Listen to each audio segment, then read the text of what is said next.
Assalamualaikum warahmatullahi wabarakatuh. Alhamdulillah rabbil alamin wa bihi nasta'in wa nusalli wa nusallim wa nubarik ala nabiyyina Muhammadin wa alihi wa sahbihi ajma'in wa ba'du. Ikhwani wa akhwati fillah, kembali kita melanjutkan pembahasan muamalat dari kitab Zadul Mustaqni' fi Ikhtisaril Muqni'. Masih dalam bab al-ariyah atau pinjam-minjamkan barang, ya, sampai pada perkataan muallif wa alaihi ma'unatu raddiha. Taqra Syekh. Bismillah, qala al-muallif rahimahullahu ta'ala wa alaihi mu'natu raddiha, dan pembiayaan pengembalian dari barang pinjaman dibebankan kepada peminjam. Lal muajjarah, bukan sebagai objek sewaan, wala yu'iruha, dan tidak dipinjamkan ke yang lain. Ya, wa alaihi ma'udatu raddiha, dan merupakan risiko menjadi tanggung jawab dari al-musta'ir yang meminjam untuk membayar biaya pengembalian barang. Terkadang barang yang dipinjam itu untuk dikembalikan butuh biaya, butuh pengangkutan. Umpamanya dia minjamkan alat bajak atau traktor tangan. Traktor tangan kalau jaraknya jauh 10 kilo dari tempat minjam, ya, traktor tangan untuk bajak, itu tentu nggak bisa dijalanin, ya, karena terlalu jauh. Dia harus naik ke mobil pick up atau mobil truk untuk dengan itu ada biaya.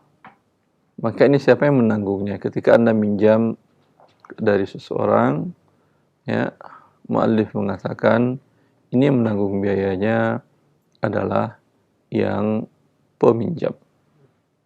Ya. Karena Allah mengatakan Inna Allah ya'murukum an tu'addul amanati ila ahliha.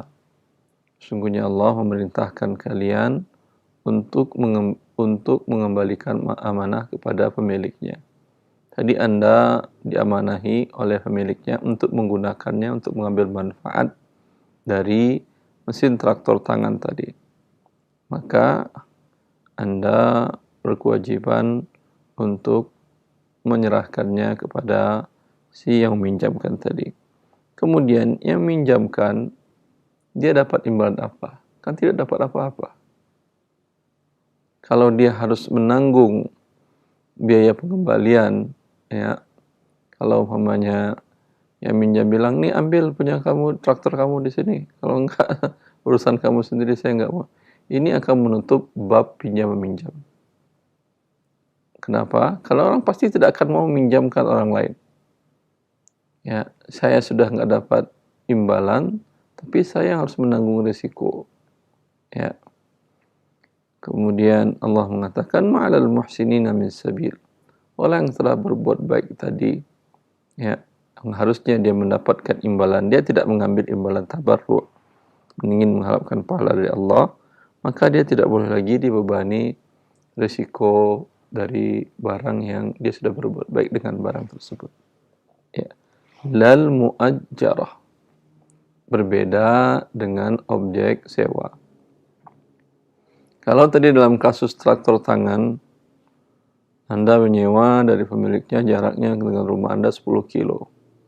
Apalagi di sebagian daerah ada daerah pegunungan atau rawa, ya. Maka ini yang menjadi kewajiban biaya mengembalikannya tadi, biaya sewa truk dan orang untuk membawanya adalah si pemilik barang. Kenapa? Karena dia sudah mendapat imbalan sewa, ya, sewa pakai, dan terkadang memang sudah dimasukkan juga biaya angkut antar jemput dalam biaya penyewaan tadi. Ya. Maka ini berbeda dengan i'arah tadi atau ariyah. Karena ariyah sifatnya dia tidak mendapatkan, si pemilik tidak mendapatkan manfaat apa-apa kecuali pahala dari Allah Azza wa Jalla. Kemudian beberapa hukum i'ariyah. Wala yu'iruha. Al-musta'ir, orang yang minjam, tidak boleh meminjamkan objek yang dia pinjam ke orang lain. Ya. Kenapa? Karena hak dia dalam objek tadi adalah intifa, mengambil manfaat. Itu hanya haknya dia. Manfaat bukan milik dia, jasa barang bukan milik dia. Tetapi dia hanya mengambil manfaat atau jasa dari barang tersebut. Ya. Begitu juga sebagian ulama memasukkan dalam kasus ini, bila Anda diundang untuk walimah, untuk menghadiri suatu walimah, kendurian, mungkin nikahan, mungkin akikahan dan lain-lain untuk makan. Ya. Hanya Anda diundang untuk makan. Maka tidak boleh Anda datang, makan, kemudian Anda bungkus, Anda bawa pulang untuk dibagi-bagiin ke orang lain, tidak boleh. Karena Anda bukan menerima hadiah makan, tapi hanya untuk makan. Berbeda kalau umpamanya yang punya tadi, tetangga yang ada hajatan tadi, memberikan hadiah makanan ke rumah Anda. Ini memang milik Anda, terserah Anda. Mau Anda bagikan ke yang lain, mau Anda sedekahkan, mau Anda jual, halal. Ya. Berbeda dengan ariyah dan Anda diundang, karena ini Anda hanya mengambil manfaat, dibolehkan, bukan milik. Ya. Itu yang dimaksud dengan perkataan mu'allif, wala yu'iruha fa in talifan. Nah, قال المؤلف رحمه الله فإن تلفت عند الثاني استقرت عليه قيمتها وعلى معيرها أجرتها ويضمن أيهما شاء. Dan apabila objek yang dipinjam atau barang yang dipinjam cacat atau rusak pada pihak yang kedua yang meminjam, istaqarat alaihi qimatuha, maka kewajiban untuk membayar, mengganti dengan nilai ada pada pihak kedua. Wa ala mu'iruha ujratuha, dan bagi yang meminjamkannya ujratuha, yaitu biaya penggantian. Wa yudhamminu ayyuhuma sya'a, dan bagi pemiliknya meminta jaminan dari siapa saja dari kedua belah pihak. Ya. Dalam kasus tadi, si yang minjam meminjamkan ke pihak ketiga, berarti di sini ada 3 pihak. Pemilik barang, peminjam pertama, kemudian peminjam kedua. Ya. Yang peminjam pertama statusnya peminjam dan meminjamkan. Ya. Maka bagaimana kalau siapa yang menanggung risiko bila terjadi kerusakan? Ya, Ahmad minjam motor dari tetangganya Abdurrahman. Ya. Lalu Ahmad meminjamkan motornya kepada adiknya. Adiknya bilang, saya ada butuh, motor saya lagi di bengkel. Ya udah pakai aja, itu motor si Abdurrahman. Adiknya ini namanya Muhammad. Qadarullah, motor hilang di parkiran. Ya. Siapa yang berkewajiban mengganti? Ini yang maksud pembahasan ini. Istaqarrat alaihi qimatuha wa ala mu'iriha ujratuha. Maka di sini ketika hilang, ya, udah sebulan semenjak dipinjam, baru kemudian si Ahmad memberitahu Abdurrahman, ini bagaimana kasusnya. Ya. Peminjam yang kedua, yaitu si Muhammad, dia wajib mengganti senilai motor tersebut. Ditanya ke bengkel, kalau motor dengan kondisi sekian bekas, sekian umurnya dan kondisi seperti itu, kira-kira harganya berapa? Dijawabnya umpamanya 8 juta. Berarti Muhammad membayar 8 juta. Juta. Tapi ini kan sudah 1 bulan semenjak hilang tadi. Selama 1 bulan ini, kalau disewa per hari, umpamanya sewanya berapa sewa motor per hari? 50.000. Anggap 50.000 dikali dengan 30 1 bulan, berarti 1,5 juta. Ya. Maka dalam hal ini si Abdurrahman, yang Ahmad peminjam pertama, dia membayar upah sebanyak 1,5 juta. Ya. Kenapa dia harus membayar juga? Karena dia melakukan sesuatu di luar kewenangannya. Ya, karena dia melakukan sesuatu di luar kewenangannya. Ya. Ya, karena dalam sebulan waktunya si pemilik barang, si Abdurrahman, tidak bisa menggunakan kendaraan tersebut.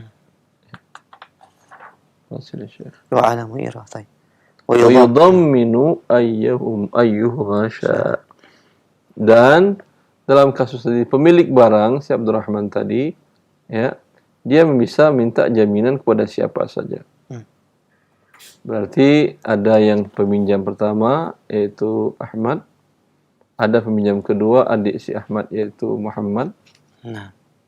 Si Abdurrahman boleh nagih ke Ahmad peminjam pertama 7 juta 8 juta ditambah 1,5 juta, berarti 9.500.000. Boleh juga dia menagih kepada si Muhammad yang peminjam kedua. Kenapa? Karena Ahmad yang menyebabkan, dia peminjam pertama, karena dia menyebabkan maka dia juga bertanggung jawab, mutasabbib. Sedangkan si Muhammad, di tangan dia barang itu hilang. Maka dia berkewajiban dalam seperti ini. Baik. Wasir qalilan. Qala al-mu'allif rahimahullahu ta'ala, wa in arkaba munqati'an lis-sawabi lam yadman. Dan apabila seseorang memboncengi orang yang sedang tersesat dalam jalan, ketika di jalan lis-sawab, untuk mendapatkan pahala atau mendekatkan diri kepada Allah, lam yadman, maka tidak ada jaminan. Ya, ini tidak termasuk masalah ariyah, tapi mirip. Oleh itu hukumnya dinamakan dengan hukum nadhir. Nadhiruhu binadhirihi. Wa in arkaba munqati'an, bila seseorang memberikan tumpangan kepada orang dalam perjalanan dan dia tidak punya kendaraan. Ya, Anda umpamanya jalan di jalanan sepi, jauh, tidak ada perumahan, ya, dan tidak ada angkot, tidak ada, ya, jarang angkot, jarang. Mungkin di negara kita mungkin tidak banyak daerah titik seperti ini, tapi di sebagian daerah lain, di negara lain mungkin banyak. Seperti saya dulu waktu di Riyadh, itu hampir-hampir angkutan umum tidak ada. Angkot kayak di kita jarang. Semua orang punya kendaraan roda 4 karena harganya murah. Ya. Pernah saya jalan kaki dari tempat apartemen ke kampus, jaraknya ada 5 kilo, dan panas terik. Itu setiap sebentar mobil pada pret, suruh naik, suruh numpang, tanpa berbayar. Tapi saya waktu itu tidak mau menerima tumpangan. Jazakallahu khair. Ya. Dalam hal ini, bila Anda seperti dalam kasus seperti tadi, Anda naikkan dia ke tumpangan Anda. Silakan Pak naik. Ya, naik. Ya. Dan tidak minta upah. Bukan naksikan narik. Bukan cari bayaran Anda. Lam yadman. Maka dalam hal ini, si penumpang tidak menjamin bila akibat tumpangan tadi terjadi sesuatu hal. Seperti umpamanya Anda naikkan tumpang, ya, duduk dia di depan atau di samping Anda atau di belakang. Masya Allah, ternyata badannya berat. Kursi yang ditumpanginya tersebut umpamanya jadi ambles ke bawah. Dia tidak wajib membayar kerusakan tadi. Atau kalau dijelaskan oleh para fuqaha zaman dahulu dalam kasus seperti ini, dia menumpangkan orang naik ke untanya, ya, dan dia punya 2 unta. Ya. Orang yang satu kata dia, "Nek, kamu di unta saya di belakang." Ya, dia di depan dan unta ditariknya. Ya. Ini kan sama, hampir nazir, berdekatan dengan makna pinjam-meminjam, walaupun ini tidak dinamakan ariyah. Karena kalau ariyah dilepas kepada dia untuk menggunakannya, ini tidak. Masih Anda bawa sendiri, tarik sendiri. Ya. Kemudian qadarullah, dia yang di belakang tadi, ya, masuk ke dalam lubang sehingga jatuh unta dan unta mati. Alhamdulillah, orang yang Anda tumpangkan ke unta Anda kedua selamat. Dalam hal ini dia tidak menjamin. Sebelumnya kita bahas bahwa mazhab Hambali mengatakan dalam akad ariyah si peminjam menjamin semua risiko kerusakan barang yang dipinjamnya. Ya. Tapi dalam kasus seperti ini dia tidak menjamin, walaupun ini mirip dengan ariyah kasusnya. Karena Anda izinkan dia dan barang masih di tangan Anda, dalam penguasaan Anda, maka sama dengan kondisi dia masih di tangan Anda, dia tidak menjamin risiko. Cukup saya kira, Ustaz, karena pembahasan setelahnya pembahasan sengketa. Baik, Masya Allah, barakallahu fiik, jazakallahu khair Ustaz. Mendengar dan pemirsa Roja TV, demikian beberapa ketentuan-ketentuan dalam akad pinjam meminjam, dan untuk memberikan pemahaman lebih dalam, dan juga bagi Anda yang mungkin baru bergabung dalam pembahasan ini, kami berikan kesempatan untuk bisa berinteraktif secara langsung. Anda bisa bertanya di line telepon. Kita terima untuk telepon yang pertama. Kita sapa, halo. Halo, Assalamualaikum. Waalaikumsalam warahmatullahi. Dengan siapa, akhi, di mana? Dengan Abu Maryam di Bekasi. Baik, Abu Maryam, silahkan pertanyaannya. Bismillah. Assalamualaikum warahmatullahi wabarakatuh. Assalamualaikum. Semoga Allah memberi keberkahan kepada Ustadz dan seluruh kru Roja serta kaum muslimin. Amin. Izin bertanya Ustadz, masalah waris, afwan. Fadhal. Saya punya kakak, katakanlah namanya Ahmad. Mertua dari Ahmad. Meninggal beliau? Sudah meninggal Ustadz. Jadi afwan, mertua dari Ahmad ini sebelumnya berhutang kepada Ahmad sebesar 100 juta. Dan mertuanya ini bilang nanti kalau rumah miliknya terjual, hutangnya yang 100 juta akan dilunasi. Tapi qadarullah, mertuanya wafat sebelum rumah tersebut terjual, dan sampai saat ini rumahnya belum laku. Salah satu ahli waris dari mertuanya ini berkata bahwa jika hutangnya, karena kan hutangnya belum lunas, jadi ruhnya masih terkatung-katung Ustadz. Jadi dengan berat hati Ahmad mengikhlaskan hutang itu karena tidak ingin ruh mertuanya terkatung-katung. Apakah kondisi ini sudah benar Ustadz? Kok berat hati, pertanyaannya benar? Maksudnya apakah memang hutangnya harus dilunaskan walaupun rumahnya belum laku gitu Ustadz? Baik. Masalah hutang, itu tidak ada hutang harus diikat dengan bayar pakai ini, bayar pakai itu. Karena hutang itu kewajibannya dalam zimmah. Zimmah itu adalah dalam tanggungan si yang meminjam. Ya. Walaupun dia bilang, saya bayar insya Allah di awal bulan dengan gaji saya. Andai dia dapat sebelum gajian, dapat uang bonus atau hadiah dari temannya, atau hadiah dari adiknya atau orang tuanya, dia wajib membayar sebelum itu ketika dia punya uang. Tidak mesti harus dia menunggu gajinya keluar. Kenapa? Karena matalul ghani zulmun. Rasulullah mengatakan, orang yang berhutang dan mampu membayar hutangnya dan dia tunda-tunda pembayarannya, maka ini adalah sebuah kezaliman. Jelas? Maka kewajiban mertua tadi bukan rumah itu saja. Kalau dia ada uang tunai dari yang lain pun wajib dia bayar. Qadarullah dia sudah wafat, ya, maka harusnya para ahli waris bukan memaksa Ahmad ini, yaitu ipar dari mereka, untuk mengikhlaskan. Itu memaksa namanya. Ya, sedangkan ini bagian dari pinjam meminjam, bagian dari akad yang Allah mengatakan harus saling redha. Ya.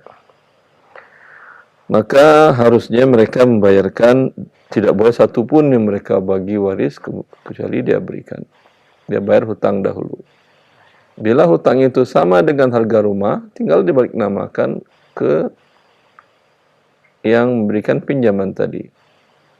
Bila kurang, umpamanya 1/2 dari harga rumah, tinggal dimasukkan ke dia bahwa rumah ini milik beberapa orang. Sekian persen milik yang meminjamkan ke bapaknya ini dinilai, umpamanya harga rumah 100 juta, bapak berhutang kepada menantunya ini sebanyak 30 juta. Berarti dia memiliki 30/100 dari rumah tadi. Bila rumah disewakan, hasil sewanya 30/100 untuk yang pemilik yang meminjamkan uang dahulu. Bila dipakai oleh salah seorang anaknya yang tadi yang pakai wajib bayar sewa 3/100 kepada pemilik tadi. 3/10 kepada pemilik tadi, maaf. 30/100 atau 3/10. Seperti itu. Nah, Ustaz. Terima kasih atas jawabannya, Ustaz. Afwan, boleh satu lagi, Ustaz? Nah, silakan. Syukran. Nah, gini, Ustaz, kondisi air tanah di rumah Ana ini kan pasca banjir kemarin ini kondisinya sangat kuning dan keruh, Ustaz. Apakah dengan alasan itu bagi saya sudah boleh untuk menggunakan air berbayar, Ustaz? Air berbayar maksudnya apa? PDAM? Nah, Ustaz. Boleh, tidak ada masalah. Alhamdulillah. Syukran atas jawaban dan responnya, Ustaz. Assalamualaikum warahmatullahi wabarakatuh. Waalaikumsalam warahmatullahi wabarakatuh. Jazakumullah khair, Bu Maryam. Barakallahu fiik wa jazakallahu khair atas pertanyaannya. Demikian, dan kita berikan kesempatan yang kedua. Silakan di line telepon. Kita sapa kembali penanya berikutnya. Halo. Silakan, sudah masuk. Assalamualaikum warahmatullahi wabarakatuh. Waalaikumsalam warahmatullahi wabarakatuh. Dengan siapa, akhi, di mana? Dengan Yusran, Pak. Di mana, Pak Yusran? Di Padang, Ustaz. Baik, Masya Allah. Ahlan, Pak Yusran. Silakan pertanyaannya. Assalamualaikum, Ustaz. Assalamualaikum warahmatullahi. Ustaz, Ana mau tanya, Ustaz. Ya. Dulu Ana kerja di perusahaan swasta, PMA. PMA murni, perusahaan asing gitu ya. Selama Ana bekerja itu ada dapat, ini di luar tema nggak apa-apa ya, Ustaz? Silakan bila masih muamalat dan saya bisa jawab. Ya, jadi ada dapat uang dari vendor, Ustaz. Ke pribadi Anda? Iya, ke pribadi saya, Ustaz. Terus uang-uang itu bisa tabung-tabung, akhirnya terbelilah rumah, Ustaz. Ya. Dan sekarang Ana ingin bersihin harta Ana, Ustaz. Jadi Ana jual rumah itu, Ustaz. Terus bagaimana baiknya untuk Ana untuk membersihkan harta ini, Ustaz? baik. Ini bertobat dari harta yang tidak halal dan harta tersebut diambil dengan menzalimi pihak yang lain. Iya, Ustaz. Siapa yang dizalimi dalam hal ini adalah perusahaan tempat Anda bekerja tadi. Karena dalam hadis Ibnu Lutbiyah, ketika dia mendapatkan hadiah dari suku kabilah yang dia diperintahkan oleh Rasulullah SAW untuk menarik zakat dari mereka, dan penarik zakat dapat gaji. Kemudian dia menerima hadiah dari masyarakat kabilah tersebut, maka Rasulullah SAW tidak menghalalkannya untuk Ibnu Lutbiyah. Lalu menjadi siapa? Milik siapa? Para ulama mengatakan itu milik Baitul Mal, karena dia sudah digaji oleh Baitul Mal. Ya, maka bukan juga dikembalikan kepada kabilah tadi. Tetapi ini milik yang dizolimi, dalam hal ini adalah Baitul Mal. Dalam kasus Anda tadi, ini milik perusahaan yang mempekerjakan Anda. Yes, Ustaz. Maka bertobatnya adalah dengan meminta kehalalan dari mereka atau serahkan kepada mereka. Nah, Ustaz. Usaha Ana ada menghubungi kawan Ana yang di perusahaan yang lama itu, Ustaz. Dan kawan Ana itu mencoba komunikasi dengan salah satu direkturnya, Ustaz. Terus? Jadi tanggapan beliau, pada prinsipnya beliau menghargai usaha Ana untuk membersihkan harta tersebut. Dan pada dasarnya perusahaan tidak ada maksud untuk menuntut pun karyawan yang melakukan kesalahan tersebut, katanya. Karena tidak ada dalam aturan perusahaan yang sampai memperpanjang masalah.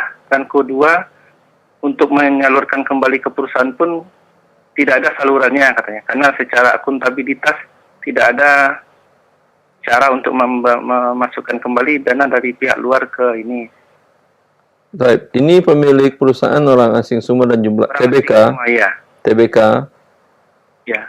Kalau TBK tentu repot Anda. Iya. Maka kalau pemiliknya jelas, keluarga si fulan umpamanya, itu gampang. Anda datang kepada keluarga fulan, berikan uang itu kepada mereka. Tapi kalau TBK miliknya ratusan jutaan orang, Anda nggak tahu di mana mereka, ya.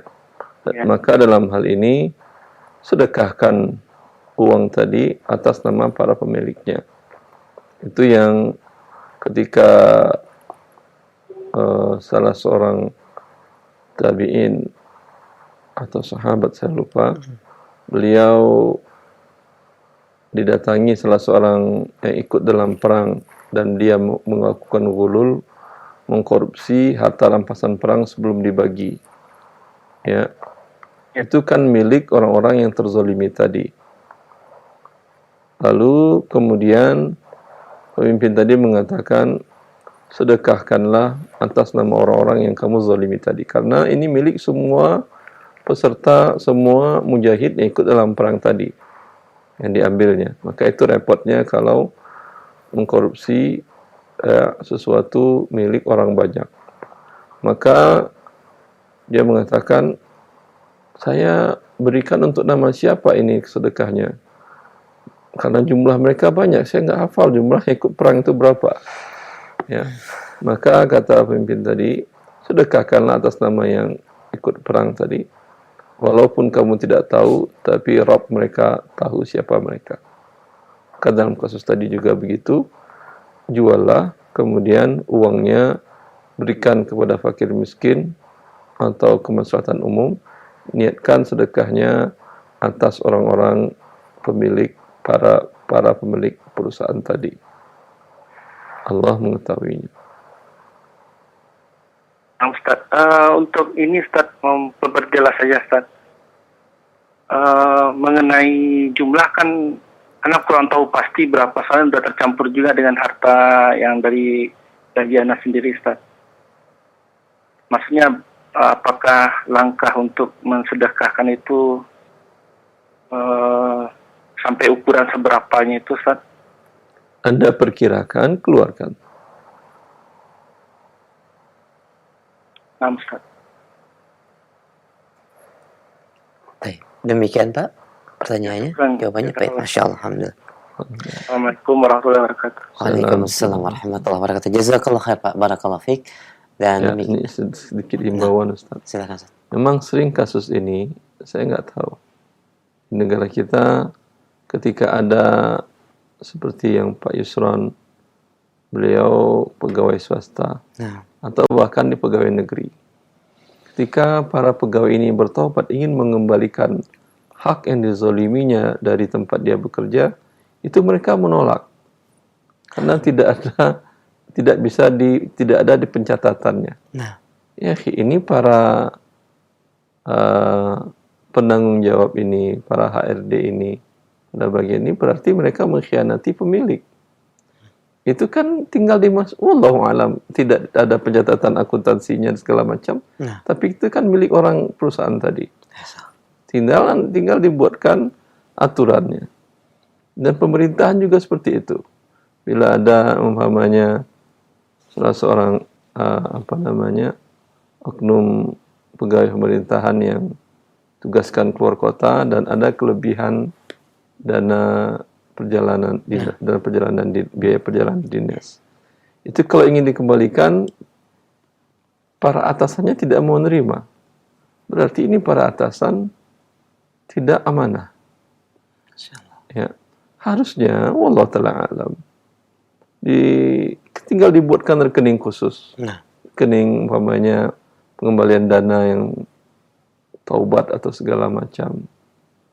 Ya, karena ini menyebabkan perusahaan dan pemerintah tadi akan rugi sendiri.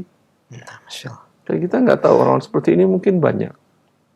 Yang dia umpamanya korupsi waktu kerja, yang harus kerja umpamanya 8 jam, realisasinya paling 5 jam. Kemudian dia bertobat, ingin membayar. Malah dipersulit. Ya. Harusnya diakomodasi keinginan orang-orang yang ingin bertobat ini. Jazakumullah khair Ustaz. Demikian pendengar dan pemirsa Roja TV, faedah tambahan dari Ustaz atas pertanyaan Pak Yusran. Semoga menjadi pencerahan bagi kita semua. Jazakumullah khairah. Kami berikan kesempatan masih via telepon. Di belakang Pak Yusran kita sapa kembali penanya berikutnya. Halo. Silakan, sudah masuk. Halo, Assalamualaikum. Waalaikumsalam warahmatullahi. Dengan siapa Bapak di mana? Dengan Abu Hafiz di Bekasi, Ustaz. Abu Hafiz, nah, ahlan. Silakan Abu Hafiz, pertanyaannya. Assalamualaikum, Ustaz. Assalamualaikum warahmatullahi wabarakatuh. Amin, jazakallah khair. Silakan. Kami bersama teman-teman ingin memulai usaha, Ustaz. Kemudian, apakah kami boleh menjual barang-barangnya nanti lewat marketplace ataupun lewat Grab itu, GoFood ataupun GrabFood itu, Ustaz? Baik, sekedar menjualkan Anda nggak ada masalah. Tapi bila dalam perjanjiannya ada hal-hal yang tidak dibenarkan dalam syariat, tentu Anda minta klausa itu dibuang atau diganti. Contoh klausulnya apa, Ustaz, ya? Wallahu a'lam. Saya aja mengatakan secara garis besarnya. Kalau contoh klausalnya tentu Anda minta draftnya dulu sebelum Anda setujui. Paham? Nah, Ustaz. Ya. Syukur, Ustaz. Afwan, Abu Hafiz, jazakallah khair. Barakallahu fiik wa jazakallahu khair Abu Hafiz atas pertanyaannya, dan kita berikan kesempatan berikutnya bagi pendengar yang baru bergabung dalam pembahasan akad pinjam secara khusus. Silakan Anda bisa bertanya. Kita sapa kembali penanya berikutnya. Halo. Silakan, sudah masuk. Assalamualaikum warahmatullahi wabarakatuh. Waalaikumsalam warahmatullahi wabarakatuh. Dengan siapa Bapak di mana? Saya di Palu, Usman, Palu. Masya Allah. Silakan, akhi. Fadal, pertanyaannya. Saya mau tanya Pak Ustadz. Nah. Ya. Kami ini kan kerja di perusahaan sebuah perusahaan swasta. Ya. Kami digaji, ada gaji per bulan dari perusahaan itu. Iya. Kemudian kami menerima juga uang LS istilahnya. Uang apa? Uang overtime. Overtime, ya. Terus. Iya. Di luar gaji. Iya. Di luar gaji pokok gitu kan ya? Iya. Apakah uang itu halal Pak Ustaz? Anda setuju bekerja overtime? Iya. Anda setuju berarti halal. Oh iya. Ya. Tapi kami begini Ustaz, ini kan kami mengawasi pekerjaan kontraktor. Kami bekerja sebagai konsultan. Terus? Kemudian overtime kami ini dibayar oleh kontraktor tersebut. Anda konsultan yang pekerjakan Anda siapa? Perusahaan lain, perusahaan pengawasan.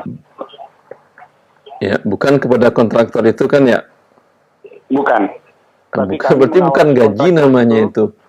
Berarti bukan gaji namanya. Bukan memang gaji, Ustaz. Enggak, sebentar. Kalau yang overtime yang biasa saya pahami, yang dipahami orang-orang juga sama dengan lemburan. Ya, umpamanya Anda bekerja 8 jam.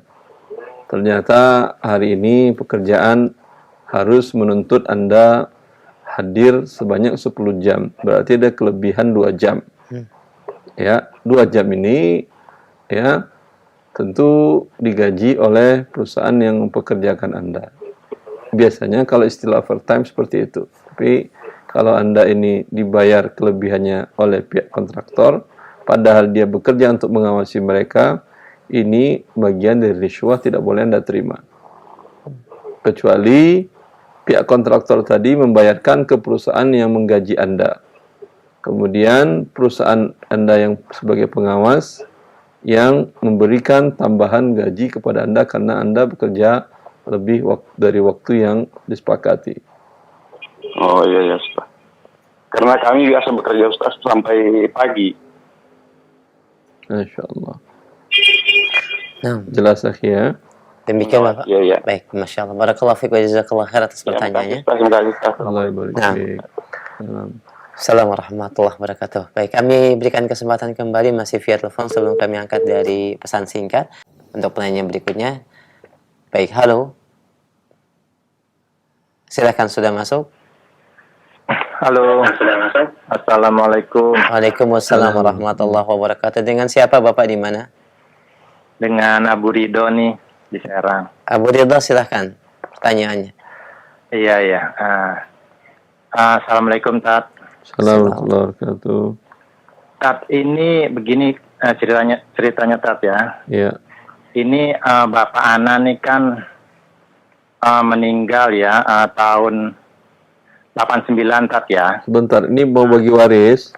Iya tentang itu. Nah, kalau bagi waris, sebutkan nama Bapak Anda ini agar mudah nanti mengidentifikasi para ahli warisnya. Iya. Jadi Pak Abbas. Pak Abbas wafat tahun? Abbas 89. Terus? Terus dia sudah bercerai dari Ibu Ana ya Tat ya, udah lama ya. Dari istrinya? Dari ibu saya nih, udah lama. Terus dia nikah lagi. Ya. Jadi pada waktu meninggal itu, dia punya pada pensiun Tat ya. Pada saat meninggal, dia istri yang pertamanya statusnya sudah tidak istri dia.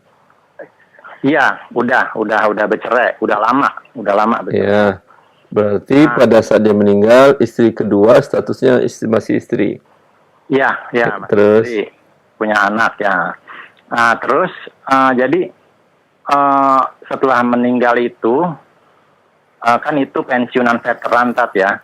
Setelah meninggal itu diurus sama ada saudara anak diurus karena yang tercatat itu masih nama Ibu Ana Tat ya, sebagai istri, bukan istri yang kedua yang tercatat.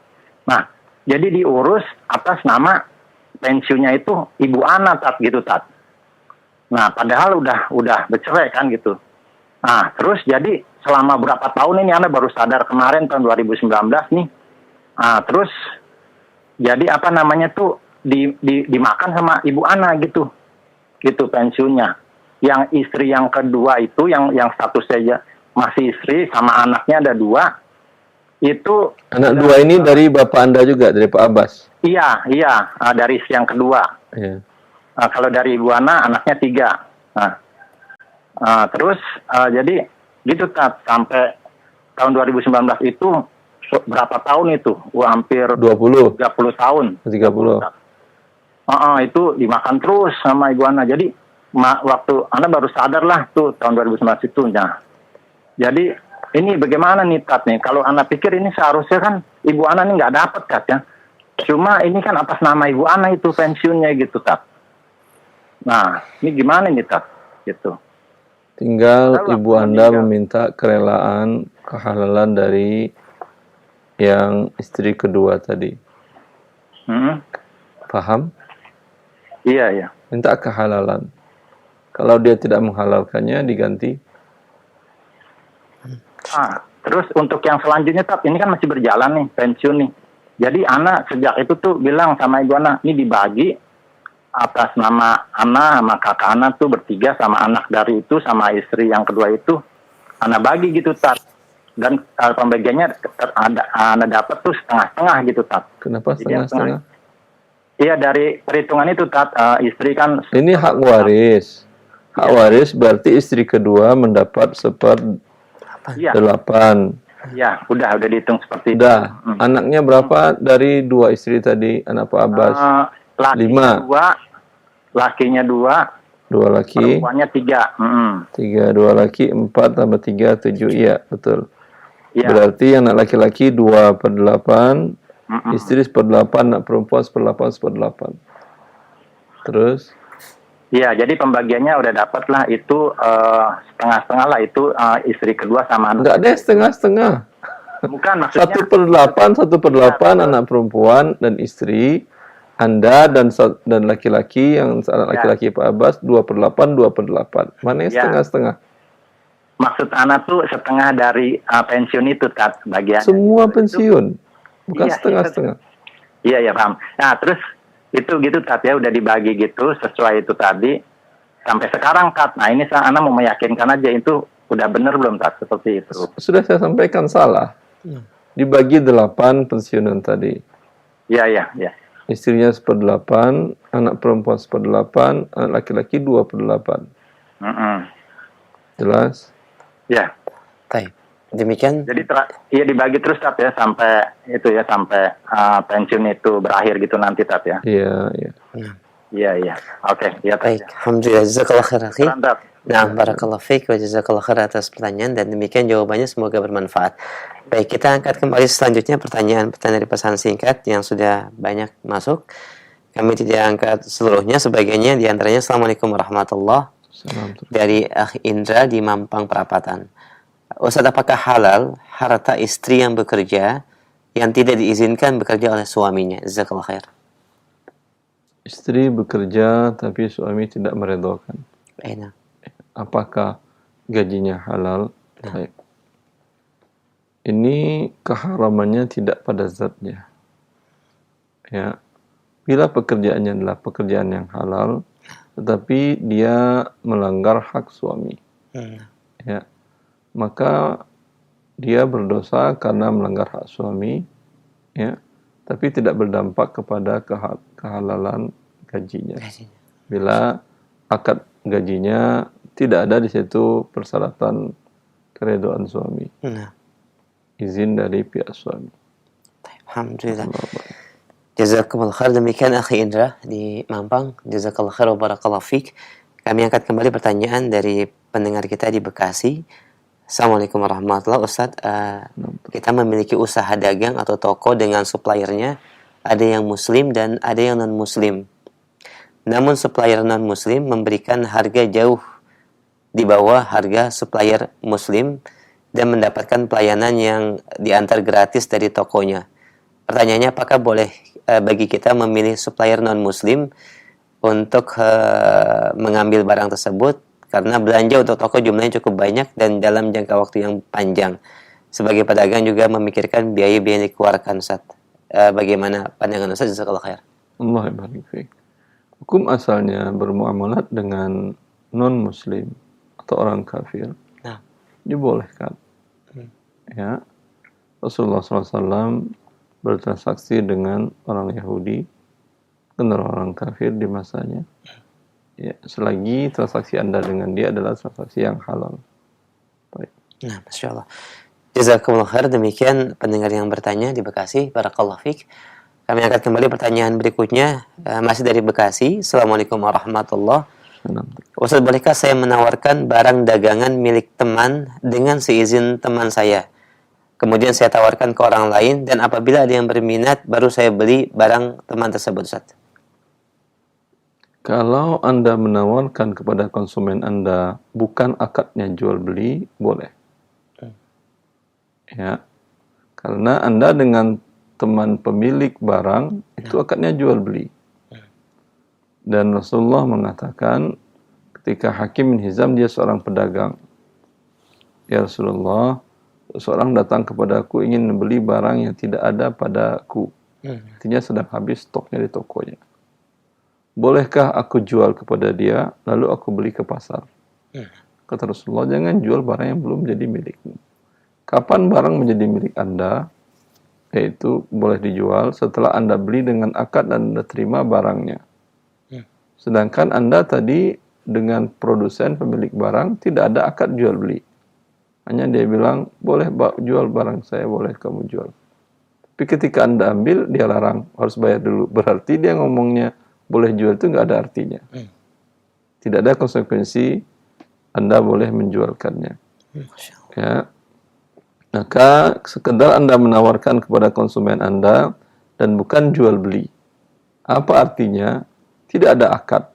Nanti setelah Anda beli kepada teman yang punya barang, Anda berikan pilihan, konfirmasi lagi kepada orang yang konsumen tadi, mau jadi beli apa tidak?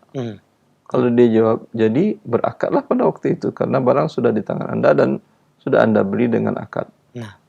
Ya, kalau dia bilang tidak jadi, itu risiko Anda dagang. Ya, untuk meringankan risiko, Anda bisa melakukan khiyar syarat kepada produsen.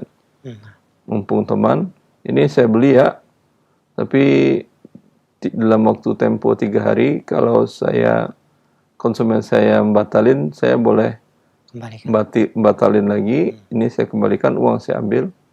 Boleh, kata dia. Dan itu hal saja. Ya. Masya Allah. Taib. Demikian pendengar yang ada di Bekasi, pertanyaan yang disampaikan sudah dijawab dan sudah diberikan solusi juga oleh Ustaz. Barakallahu fiik. Kami akan kembali pertanyaan berikutnya. Assalamualaikum warahmatullahi wabarakatuh. Ustaz, dalam perjalanan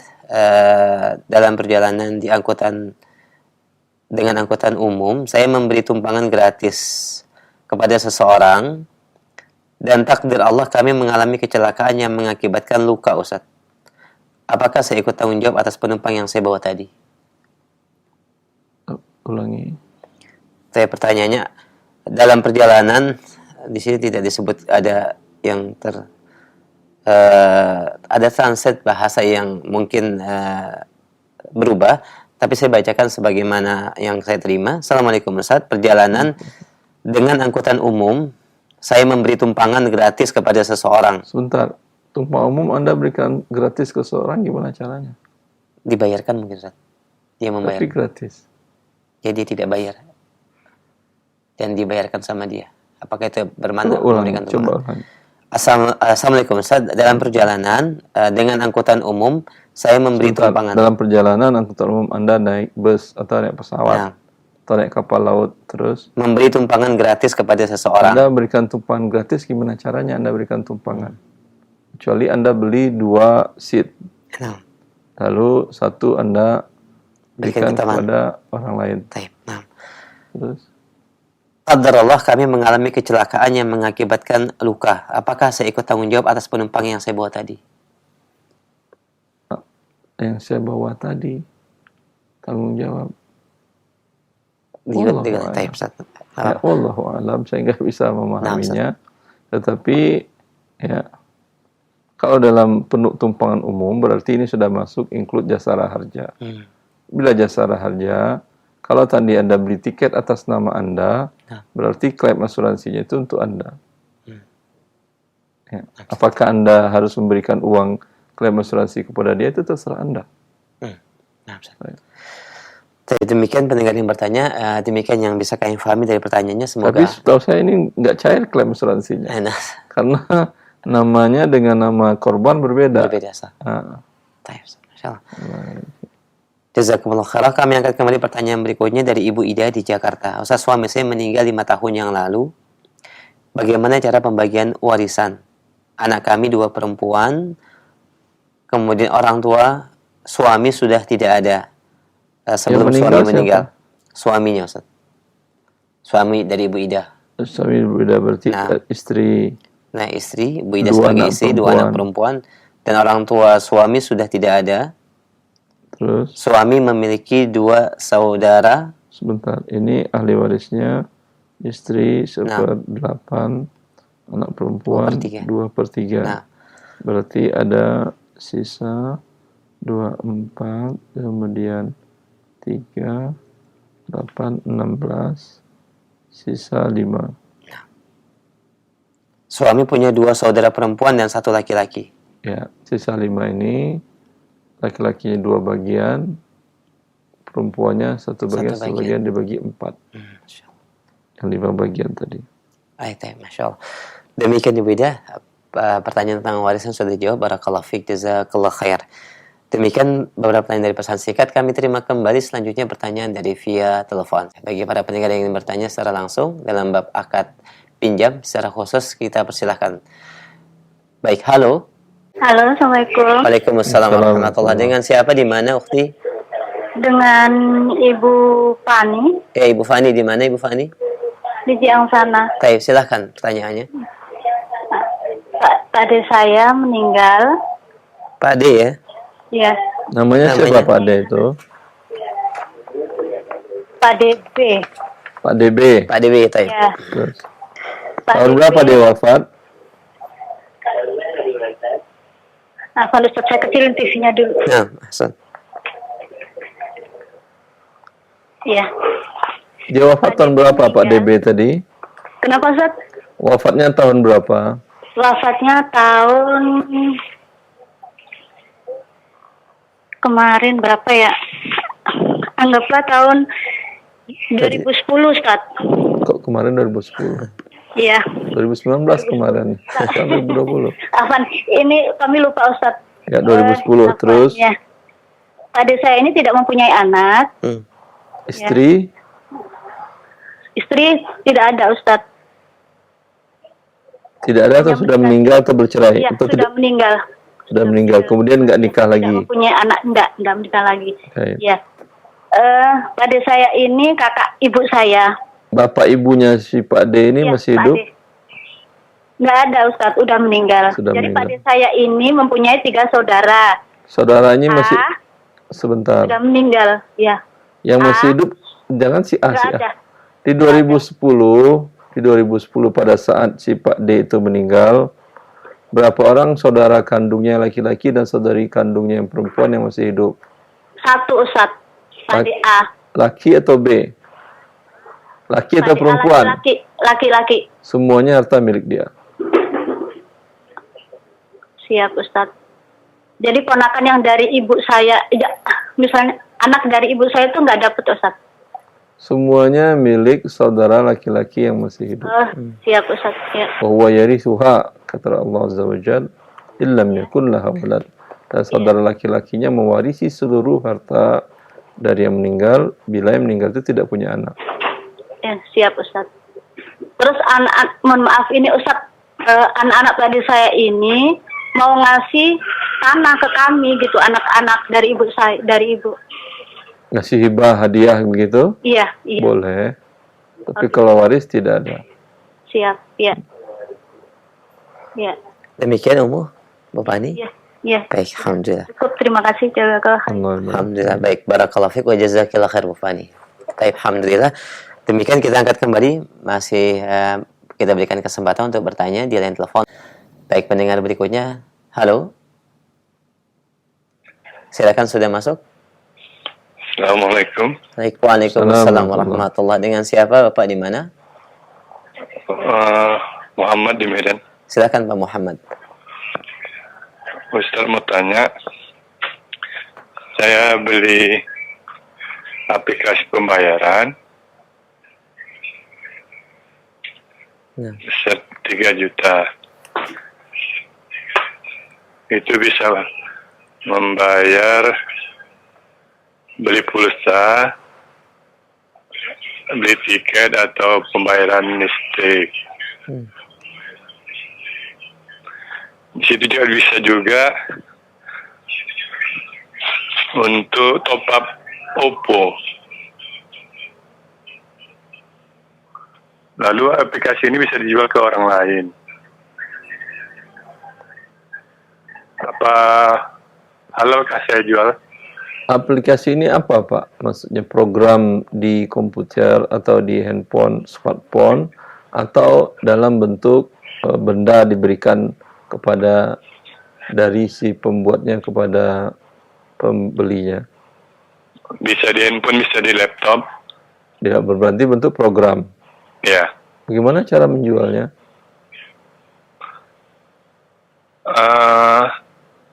Pembeli bayar sama kita. Enggak, Anda belinya ya, namanya Daftar, nanti dikasih daftar, nanti dikasih akun.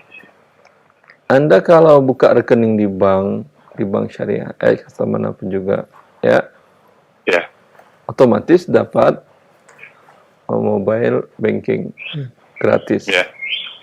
Tidak perlu beli, tidak perlu keluar 1 juta, 100 ribu, enggak, hanya Anda mengurus, kemudian ada simpanan.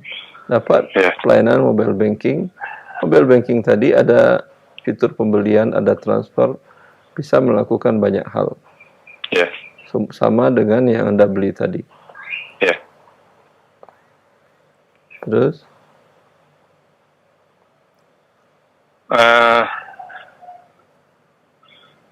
Itu bisa, aplikasi itu bisa dijual kembali. Iya, tapi ini gratis harusnya.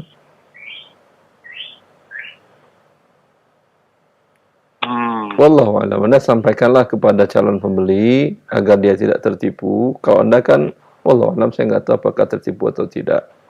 Anda sampaikan kepada dia, saya dulu beli aplikasi ini. Next. Nanti saya berikan kepada Anda kunci passwordnya, kuncinya, sehingga kamu bisa gunakan, saya nggak bisa gunakan lagi. Kamu gantilah nanti passwordnya. Ya. Bukan. Sebentar dulu umpamanya. Ya. Anda harus jelaskan itu. Dan Anda sampaikan semua fasilitas yang ada di aplikasi ini juga ada di bank. Lembaga keuangan syariah yang tidak ada ribanya, umpamanya Anda buka rekening, juga ada fasilitas pembelian, pembayaran, transfer, dan lain-lain. Ya. Itu ada di sana dan gratis. Kalau Anda menyampaikan itu kepada orang tadi dan dia mau beli, alhamdulillah.